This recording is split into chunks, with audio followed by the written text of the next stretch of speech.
Hello, and welcome to the Banker's View from Sibos video series. I'm Joy Macknight, Transaction Banking Editor at The Banker, and I'm here with David Scola, Barclays Head of Financial Institutions Origination, to gain his insight into what will be discussed at SWIFT's user conference in Geneva. Thank you so much for joining us today, David. My pleasure, Joy. Thank you for having me. What do you think are going to be the hot topics at Sibos? Well, I think we'll see a lot of repeats from prior years, but I think we'll see some new stuff as well. I think the topics of regulation and the continued impact it's having on the de-risking topic will be a hot one. I think innovation continues to be something that most banks are focused on, and particularly in the area of blockchain and how those technologies are emerging. So you mentioned blockchain. How far do you think the industry has really moved forward in putting together use cases for blockchain? I think there's been a lot of progress made. We're seeing at least a good foundation set through the cooperation that's come through R3 and some other organizations that are really trying to lay the groundwork for how banks will interact via blockchain in the future.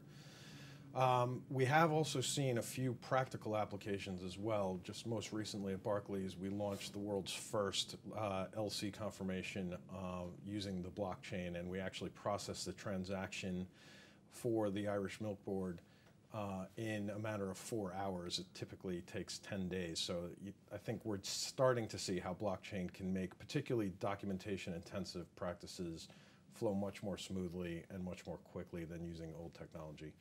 We've not seen as much progress in the payment space. I think we have seen some reaction to the potentials blockchain poses in the payment space, specifically the SWIFT GPI initiative.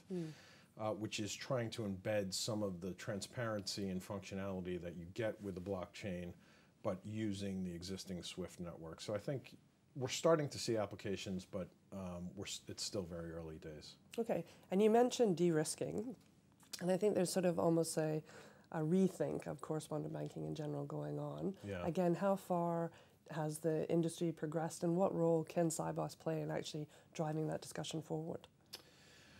I think Sibos can play a very important role in helping to drive the discussion forward by simply getting banks to start to work together around how we're approaching the regulatory environment that's really driving a lot of the de-risking practices. No bank wants to exit hordes and hordes of clients, right? I think we all want to do as much business as possible, but the risk-reward calculation that has come as a result of a lot of the regulatory pressures is just making it very difficult to continue to maintain particularly small relationships, and we're seeing more and more banks exit those. The pressure that we're starting to see, particularly from the IMF and the World Bank, I think is needed, right? I think it's getting people to recognize this is the secondary implications of that, and the de-risking effect that it's having on the global economy is causing disenfranchisement for a lot of banks in a lot of countries. Which is not the outcome that I think the regulators or the banks want to drive. So I think Sibos can serve as a forum for us to get together to discuss that impact and how we can address it. Okay, and obviously it's been about 3 months since the UK voted to leave the EU in the Brexit referendum. Do you think that's going to be a hot topic at Sibos? And what would banks like, UK banks like Barclays, sort of what kind of discussions do you think you'll be having around that topic? I think it's certainly a question that will be asked in most meetings, particularly of Barclays and the other UK banks. It's been interesting. I think most people would agree that we haven't seen the fallout from Brexit yet that was perhaps anticipated. Some are arguing that's because of the summer slowdown. Some are arguing it's just that's the status quo going forward. I honestly don't think anybody really knows yet. But I think the position that we will be taking, and that most banks will be taking, is that it is a political issue that will be addressed politically. I think we're starting to understand some of the ramifications of it, and we're developing strategies to work around the issues that will come up. So I think we're very comfortable in how Barclays will be positioned in the future post-Brexit, and we're taking steps now to address how we need to be positioned as an organization for that time period. Okay, great. And just my last question, which is, what top tips could you give new attendees to Sibos?